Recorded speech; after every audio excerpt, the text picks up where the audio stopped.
Assalamualaikum warahmatullahi wabarakatuh. Waalaikumsalam warahmatullahi wabarakatuh. Umi, Ya, mau nanya apa? nanya apa ya? Tiba-tiba tidak kreatif. Abi tahu, Baik. kita ini akan membahas tema yang juga sensitif, Om. Apa? Setelah yang kemarin sensitif. Hmm. Ini juga satu pertanyaan yang sering ditanyakan oleh jamaah netizen, yaitu adalah seni menghadapi mertua. Hmm. Tapi kita ingin disclaimer dulu ya, Hmm. bahwa apa yang kita katakan ini tidak berkaitan dengan urusan keluarga kita ya. Hmm. Walaupun tentu saja pasti ada contoh-contoh yang bisa kita ambil dari ketika Umi berinteraksi dengan keluarga Abi. Hmm. Karena kalau Abi lihat ya, orang-orang yang sudah nikah itu Hmm. ada banyak yang problem sama mertuanya, Hmm. terutama yang Banyak. perempuan. Hmm. Sekarang Abi mau nanya Umi dulu. Udah siap, Siap. Jadi loh Umi ini kalau salah jawab bisa diomel Umi sama Mami. Langsung dipanggil ya. Langsung dipanggil. Langsung Abi yang ditelepon biasanya. Iya, terus Umi. langsung dikasih duit. Enggak. Jadi gini, Abi mau nanya dulu. Ketika Umi nikah sama Abi, ada culture shock nggak? Kaget banget. Itu ya sebenarnya dulu ketika awal Ya. Abi menghibah jadi kemana ke masalah-masa lalu banget ya. Iya, Abi ingat Umi nanya kan ya? Iya. Jadi khawatir dalam hal ini perbedaan dunia yang memang berbeda dan Culture, perbedaan ya culture. culture, kemudian latar belakang keluarga yang sangat-sangat berbeda itu menjadikan satu kekhawatiran tersendiri sih Bi. Iya. Ketika kalau Abinya sendiri insya Allah karena kita sama-sama ngaji waktu itu ya Bi ya. Ya. Jadi itu udah jadi jaminan lah buat Umi untuk menerima Abi. Umi nggak khawatir dengan Abi culture-nya berbeda? Pada Abi dasarnya orang kaya, Umi orang miskin. pada dasarnya kalau udah ngaji itu ya perbedaan itu pasti ada ya. Ya. Tapi kalau udah ngaji tuh membuat sesuatu hal yang tadi perbedaan-perbedaan itu Minimal. minimalisir gitu. Iya. Tapi kalau ini yang Umi khawatir terbesar itu adalah dari Keluarga. keluarga. Di situ yang sangat-sangat khawatir banget. Gitu. Apa aja yang Umi khawatir dan kenapa Umi khawatir? Kenapa Umi menjadikan itu sebagai salah satu isu? Kan kita kan berbeda dunia, kan kamu kan dari keluarga mana, aku dari keluarga mana. Kenapa Umi menjadikan itu sebuah isu? Kenapa? Iya, karena memang nanti ketika kita sudah menikah kan Iya. kalau dari sisi Abi kan insya Allah kan Sudah di situ ngaji. kekhawatiran kan muncul ketika bisa jadi kan ketika mungkin nggak ngaji kan nanti gimana ya sikap suami kita Iya. lebih terhadap ketika ada kasus antara urusan ibunya dengan urusan kita urusan Iya. istri itu kan ya. Hmm. Tapi kan Abi udah ngaji itu masalah insya Allah lah gitu udah bisa terselesaikan. Ya. Tapi ketika itu perbedaan dari sisi background agama itu Ya. muncul dan ada pada Kultur di gitu itu, ya. kultur itu akhirnya membuat Umi yang waktu itu ya menjadi sesuatu hal yang cukup serius karena di kalangan waktu itu di kampung ya Bi ya, di Ya. kampung ya pandangan kita terhadap orang Chinese kemudian juga dengan berbagai macam background Chinese-nya itu tuh masih belum bagus gitu Iya. pandangannya. Emang Umi pernah lihat atau ada pengalaman pengalaman ada sesuatu yang dialami atau sesuatu yang Umi lihat gitu? Itu mungkin pengalaman langsung sih nggak pernah ya karena Ya. kita memang Nggak tidak pernah ada yang berinteraksi nikah sama orang Chinese dan sehari-hari juga nggak pernah sama orang Chinese. Cuman memang itu kuat banget ya pemahaman di situ Iya. yang bahwa orang Chinese itu benar-benar individualis. Lu gue gitu loh maksudnya. Terus Nggak mau sama orang pribumi, Iya. nah juga sama. Mereka tidak mau Ngumpul. dalam hal ini ngumpul, terus ngelihat nggak mau serawung. ditambah lagi kita beda agama gitu. Jadi memang Tapi sekali lagi Abi disclaimer dulu ya. ya Nggak semua Chinese ya, karena Benar. kita lihat ada Chinese yang Jawa ini juga banyak, ya yang lebih Jawa daripada orang Jawa juga banyak. Tapi ya keumuman ya Abi akui gitu. Karena Iya. itu masih ada sifat Abi masih sampai sekarang. Iya, karena memang di kampung itu mungkin kita interaksinya waktu itu ada namanya kota yang di situ memang dikuasai orang Chinese ya, dekat kampung kita. Semua ada. Pasti ada gitu Iya. kan ya. Mereka Daerah tuh memang Chinatown. cenderung memang eksklusif gitu loh. Iya. Eksklusif, rumahnya tuh pagarnya tinggi gitu kan Ya, ya. ciri-cirinya pagarnya tinggi. Terus apa namanya? Kerja bakti nggak pernah datang. Ya gitu, jadi nggak yang membaur gitu. Sekolahnya Iya. juga eksklusif biasanya. Sekolahnya kayak gitu. sendiri, bahasanya sendiri. Ya gitu. Jadi Ya. mau nggak mau itu ya menjadikan pemahaman di diri Umi yang waktu itu gitu loh, yang ketika Abi menghitbah. Nah, Gitu. oke. Yang Umi takut apa aja misalnya? Contoh kasus apa yang kira-kira Umi takut gitu? Kasus ya ketika ini Harus berhadapan antara dua kepentingan, antara ibu dan istri gitu ya. ya itu besar banget itu, karena memang dalam hal ini kan ketika kita sudah membaur ya, sudah menjadi ya istrinya Abi waktu itu kan pasti akan ada kepentingan-kepentingan yang di situ Abi harus milih ya. Abi harus milih dan menentukan sesuatu dari permasalahan yang muncul gitu. Nah itu kan mau bisa jadi kan sangat berbeda sekali antara urusan Umi dengan urusan mertua yang Iya. ketika itu memang segala sesuatunya sungguh berbeda gitu loh. Dan memang beda ya budayanya ya. Banget. Cara beda hidupnya memang banget. beda ya? Iya. Contoh misalnya di Jawa tuh ya orang mangan asal ngumpul. Iya. Terus mereka sangat hemat banget ya, maksudnya Ya betul. hemat dari sisi makan itu bagi mereka itu ya nggak kayak orang Chinese itu yang di situ langsung apa ya, kalau dulunya ketika kita makan kan selalu papi yang bayarin ya Bia. Iya. Terus kita lihat struknya gitu kan, kita langsung saya makan ini gaji sebulan Abi iya, nih. betul. Gitu. Ya paham. Ya beda. Termasuk ya nggak semua orang Chinese akhirnya tahu tentang perbedaan budaya itu. Dan kadang-kadang ada sesuatu yang dianggap biasa sama orang Chinese tapi dianggap sesuatu yang besar oleh orang-orang Jawa. Ada juga yang dianggap biasa oleh orang-orang Jawa itu menjadi sesuatu yang besar bagi orang-orang Chinese. Sebaliknya kayak gitu kan ya. Jadi artinya adalah kita melihat memang ada perbedaan budaya yang sangat terasa gitu ya. Contoh misalnya bagi orang-orang Chinese gitu kan ya, ketika ngelihat orang-orang Jawa itu sering jagongan gitu ya. Ya itu aneh aja, emang nggak ada kerjaan apa? Ya. Gitu kan ya. Makanya Abi nggak bisa jagungan di kampung Nggak gitu bisa, ya. nggak bisa. Abi sampai sekarang masih berpikir, emang mereka nggak ada kerjaan ya, gitu kan ya. Tapi menurut orang-orang Jawa ya itu adalah kerjaan. Iya. Itu setidaknya itu adalah sesuatu yang membuat situasi sosial tuh menjadi stabil. Ya. Orang tuh ada muncul diajak ngobrol gitu kan ya. Contohnya lagi misalnya tradisi apa ya, memberikan oleh-oleh. Ya. Itu di Chinese juga ada. Ya. Tapi nggak sekental di orang Jawa. Ya. Gitu ya. Itu contohnya. Tapi ada juga bagi orang-orang Chinese biasa, tapi bagi orang-orang Jawa nggak biasa. Apa tuh contohnya? Chinese biasa. Tapi bagi orang-orang Jawa Apa sesuatu tuh yang nggak contohnya biasa. apa tuh? Ya contohnya ya banyak, gitu kan ya. Misalnya contoh bagi orang-orang Chinese ya Lebaran nggak berkunjung tuh biasa. Tapi bagi orang Jawa wah langsung Iya, banyak banget contohnya kalau kayak begitu ya. diomongin sekampung gitu kan ya. Iya. Jadi kira-kira gitulah. Itu yang tadi dikatakan cultural shock. Ya. Tapi ternyata kan cultural shock ini kan tidak hanya ada pada kayak kita ya, berbeda etnis gitu kan ya, Iya. dan berbeda agama juga gitu ya. Nggak hanya ada di situ, tapi juga ada di perkara-perkara yang lain. Maksudnya orang yang nggak beda etnis dan nggak Iya. beda agama pun juga pasti ada Ada. cultural shock. Sekarang Umi mau nanya, itu kan yang Umi takutkan sebelum nikah. Ya. Pas Umi udah nikah, terbukti nggak? Terbukti. Ketakutan-ketakutan itu menjadi nyata atau cuma ketakutan aja?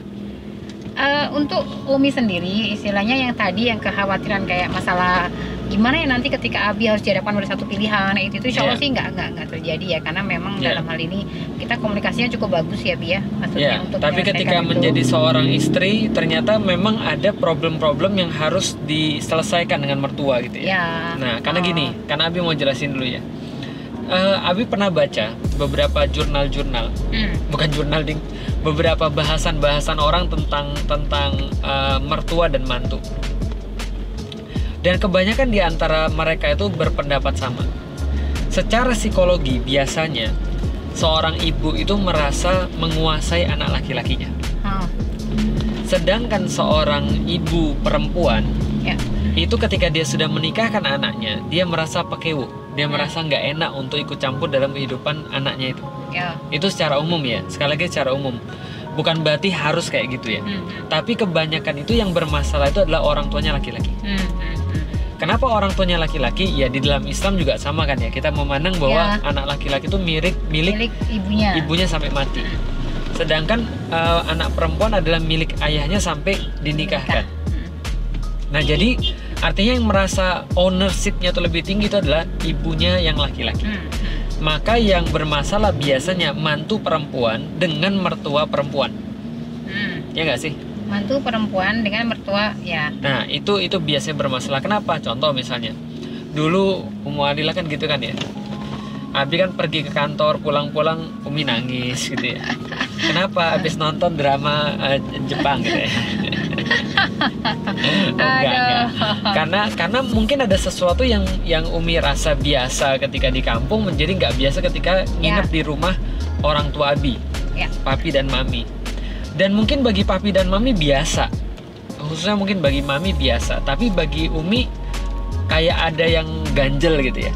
Contoh misalnya, Abi yang masih Abi ingat itu ketika Umi mau masak tapi Mami bilang ya udah Mami aja yang masak. Kan Mami lebih tahu yang Felix suka atau apa kan gitu kan ya. Misal. Nah itu kan ya kalau bagi istri kayaknya nancep gitu ya. Tapi yang pengen kita kasih tahu teman-teman sekalian, orang tua tuh nggak ada yang jahat. Nggak ada. Dia cuman melakukan sesuatu yang dia ketahui. Dan bisa jadi kadang-kadang yang dia ketahui itu bukan yang tepat. Paham gak sih? Sehingga itu jadinya membuat jadi kayak jadi problem gitu kan ya. Intinya adalah kalau kita ketemu kayak gitu, yang harus kita lakukan sebagai seorang muslim ya, walaupun memang dia bukan orang tua kandung kita, tapi kita menempatkan diri seperti orang tua kita sendiri kan gitu kan ya. Jadi ya cuma satu nasihatnya, sabar-sabar. Gimana kalau waktu dulu Umi menangani itu? Ya pasti ini ya, kebiasaan-kebiasaan di rumah itu kan memang Mami dalam hal ini Umi tahu lah untuk kebaikan. Dalam hal ini juga banyak hal yang Umi pelajari dari Mami sih ketika Umi awal-awal nikah kan tinggal di sana ya. Bagaimana untuk cara nyuci baju pun bener-bener detail banget gitu kan ya. Jadi nggak kayak di Jawa gitu kan yang karena cultural shock tadi. Nyuci tuh langsung dicampur semua. Nah, kalau Mami tuh enggak. Misalkan underwear di sini khusus. Terus yang putih nanti ada diapain gitu. Terus jadi warna-warnanya pun dipisah kayak gitu. Jadi itu benar-benar sesuatu hal yang awalnya itu benar-benar kayak berat, tapi lama-lama oh iya ternyata itu gampangnya bisa kita gini deh, kita tuh nggak pernah benar di hadapan orang tua. Benar. Terus habis itu misalkan kayak makan juga ya, kalau di betul. Ini tuh harus yang habis gitu. Itu yang paling habis sering komentarin Umi kan? Iya gitu. Contoh misalnya, ini contoh ya teman sekalian. Ini nanti Umi lanjut lagi ya. Ini contohnya ya. Ada 3 toples ya, dikasih sama orang 3 toples. Kalau di keluarganya Abi, kan ya, 1 toples belum habis, jangan coba-coba buka toples yang kedua. Harus habis toples 1 dulu, baru buka yang kedua.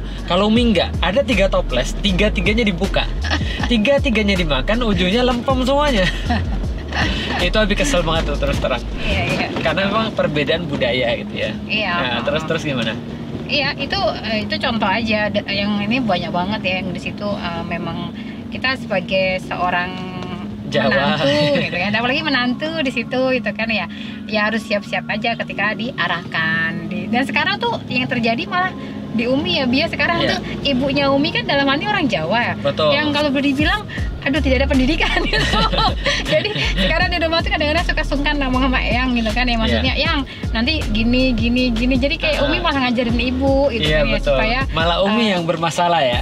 Sekarang memang apa yang dulu ibaratnya Mami juga ajarin ya sekarang kepake kayak gitu loh. Dan di situ karena dalam hal ini juga ilmu manage rumah tangga kan Mami juga belum punya ya dia, tapi pas zaman waktu masih awal-awal diajarin itu ya bukan sesuatu hal mudah untuk menerima gitu loh maksudnya. Ya karena pasti problem. Jadi kok gini sih gitu jalan. Ini kok ini sebegitunya sih kayak gitu loh maksudnya. Tapi ya alhamdulillah sih di situ apa namanya ya, sekarang udah bisa mengambil hikmah tadi. Asik. Setelah berdarah-darah ya. Ya itu sih. Ya sebenarnya nggak sampai berdarah-darah juga. Nah, Enggak. yang penting itu adalah penempatan, positioning. Ya. Nah, positioning itu gini. Abi sebagai anak daripada Mami itu menjadi penengah di antara Mami dan Umi. Gitu kan ya. Nah, itu yang tadi Umi khawatirkan dan Umi garis bawahi kan. Di mana posisi Abi ketika nanti ada konflik kepentingan antara kepentingan Mami dan kepentingan Umi. Apakah Abi harus membela Umi? Apakah Abi harus membela Mami kan gitu kan ya. Kalau Abi membela Umi, Mami nanti nggak berkenan. Kalau Abi membela Mami, nanti Uminya nggak berkenan. Nah, seringkali kan gitu kan ya. Kalau misalnya kita bela ibu kita, nanti istri kita bilang, kamu tuh dari dulu udah anak ibumu, ngapain kamu nikahin aku kalau kayak gitu, gitu kan ya. Kamu nikahin aja ibumu sendiri misalnya kayak gitu. Ada yang dengar, Abi dengar kayak gitu ada deh. Kalau kita bela istri, nanti dibilang anak durhaka. Kamu itu anak durhaka, yang lahirin kamu siapa sih? Yang gedein kamu siapa sih? Dia kan baru ketemu sama kamu. Aku udah dari awal. Kamu ini nggak tahu terima kasih dan segala macam kan gitu. Abi juga pernah dengar kayak gitu. Nah, disinilah letak posisinya sebenarnya. Maka contoh ya, apapun yang Mami arahkan ke Umi, itu harus Abi yang filter. Kalau sampai itu adalah sesuatu yang dalam tanda kutip maksiat, tentu Abi yang harus terang-terangan ngomong sama Mami. Ini nggak bisa. Ini ada batas. Kita draw the line, kita kasih batas di mana dia nggak boleh untuk lewat dari situ. Ini batasnya di sini. Kalau sudah batasnya di sini, Mami nggak boleh lebih, mohon maaf. Saya tetap anak Mami, saya dengerin apapun kata Mami, tapi Mami nggak boleh lewat dari batas ini. Contoh misalnya, Mami harus ngatur sampai rumah tangga kita, nggak boleh. Ini harus sudah ada batas. Kalau cuma mengarahkan, ngasih tahu, ngasih segala macam seperti yang Mami lakukan selama ini, ya itu fine aja tentunya. Dan memang harus perlu penyesuaian daripada Umi untuk sampai pada suatu titik ya kita menerima untuk diarahkan kan gitu kan ya. Tapi kalau terjadi sesuatu yang konflik kepentingan yang bersifat maksiat atau tidak maksiat atau sudah masuk ke ranah yang bersifat harusnya kita selesain sebagai seorang suami istri, nah itu sudah kita harus kasih garis. Sorry nggak bisa, mohon maaf, saya menghormati Mami, saya sayang sama Mami, tapi ini sudah masuk garis yang tidak boleh Mami lewatin. Itu kan ya? Paham. Nah, begitu juga Umi ke Abi. Ya kan selama ini yang kita lakukan kan gitu kan ya? Ketika itu urusannya dengan keluarga Umi, maka Umi yang maju. Bukan Abi yang maju. Jadi ketika nanti kita punya istri, teman-teman sekalian, kalau yang masih jomblo ya, kalau yang sudah nikah ya, ini ceritanya.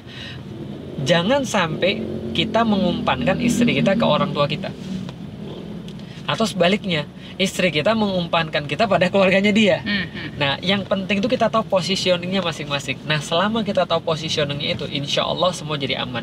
Saya sering bilang gini, Abi sering bilang gini, suami istri itu solid dulu. Mereka bersatu dulu. Ketika mereka sudah bersatu, apapun bisa untuk diselesaikan. Ya nggak sih, Yang penting kita gini dulu nih. Tapi kalau kita sendiri udah pecah, kita sendiri udah saling nyalain, kamu tuh harusnya kayak gini, kamu tuh harusnya jangan kayak gitu. Ya untuk apa? Kita sama istri kita sudah nggak enak, sama orang tua kita juga sudah nggak enak juga. Lebih baik kita barengan dulu. Oke, yuk kita selesai gimana cara kita bisa menghadapi Mami, gimana cara kita bisa menghadapi ibu atau bapak, Mami atau papi. Ya terutama tadi ya yang sering bermasalah kan adalah mantu perempuan dengan mertua perempuan. Kira-kira gitu ya. Jadi itu adalah yang menjadi standing groundnya buat laki-laki. Dan kalau itu teman-teman sudah nikah sama yang sevisi, ya itu nggak akan terjadi juga sih, Dek. Pertanyaan yang sering ditanyakan orang itu loh. Kalau misalnya ibunya nanya, "Nak, kalau aku sama istrimu kecebur, kamu tolong siapa dulu?" gitu kan ya. Nggak terjadi gitu. Kenapa? Karena ketika orang tuh ngerti Islam, pasti ibunya akan bilang, "Nak, kamu sudah punya, aku sudah punya waktu, kamu juga punya waktu. Kamu punya istri, kamu punya masa depan, selamatin dia dulu." Gitu kan ya. Jadi bukan hanya kamu duluan selamatin istrimu atau aku. Dan istri yang baik akan berkata, aku baru masuk dalam kehidupanmu, sedangkan kamu sudah sama ibumu sudah lama. Dia adalah surgamu, kamu selamatin dia dulu. Ujung-ujungnya bunuh diri juga yang laki-laki. Karena juga bingung juga. Tapi setidaknya dia bunuh diri dalam bahagia gitu kan. Nah, kenapa? Karena kalau orang sudah paham Islam, setiap orang tuh tahu porsinya masing-masing. Dia tidak akan minta sesuatu yang lebih daripada porsinya. Kayak Umi pernah nggak minta lebih daripada porsi Umi sebagai seorang istri? Kan nggak pernah. Insya Allah.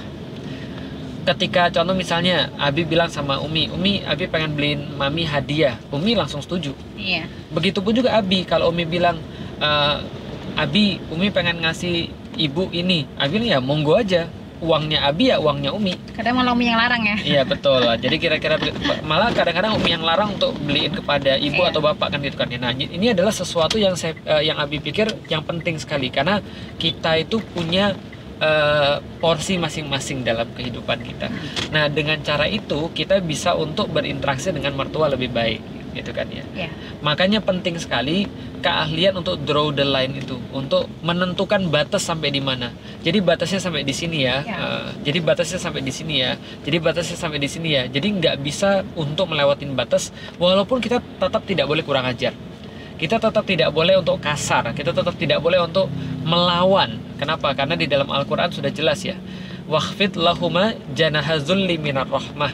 Allah sampaikan ya, kalau kamu bertemu dengan orang tuamu, kalau kamu memang bisa terbang dan mereka sudah nggak bisa terbang, kayak burung gitu ya, induknya sudah nggak bisa terbang, sudah tua, kita sudah bisa terbang, kita bisa mana-mana, rendahkan sayapmu. Jangan kamu tuh mengepak-ngepakkan sayapmu di depan mereka, kayak merasa lebih. Walaupun lebih, tapi jangan. Apalagi kalau misalnya belum lebih gitu ya. Jadi itu adalah sedikit tentang bagaimana seni untuk berinteraksi dengan mertua. Nah, kira-kira setelah lama menikah 15 tahun gimana Om kira-kira sekarang sama Mami dan Papi? Alhamdulillah sudah ya nggak kayak dulu lagi ya, yang di situ masih Ya, karena kita juga sudah nggak ketergantungannya sudah nggak seperti dulu gitu ya. Iya.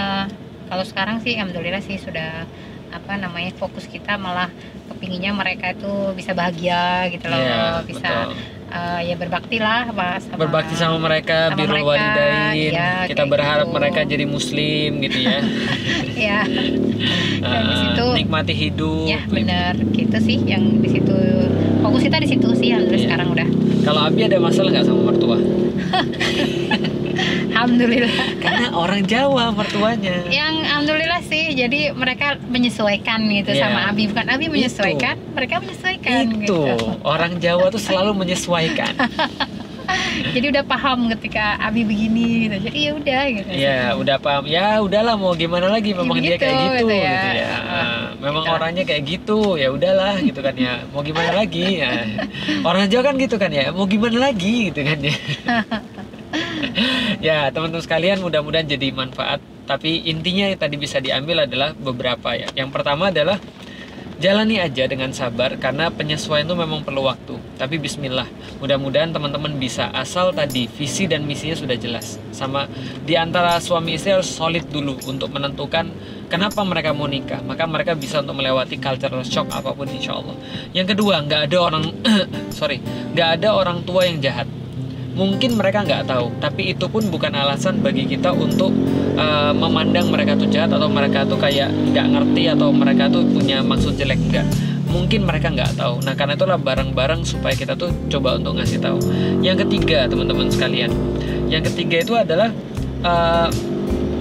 kita itu harus tahu posisi masing-masing gitu ya.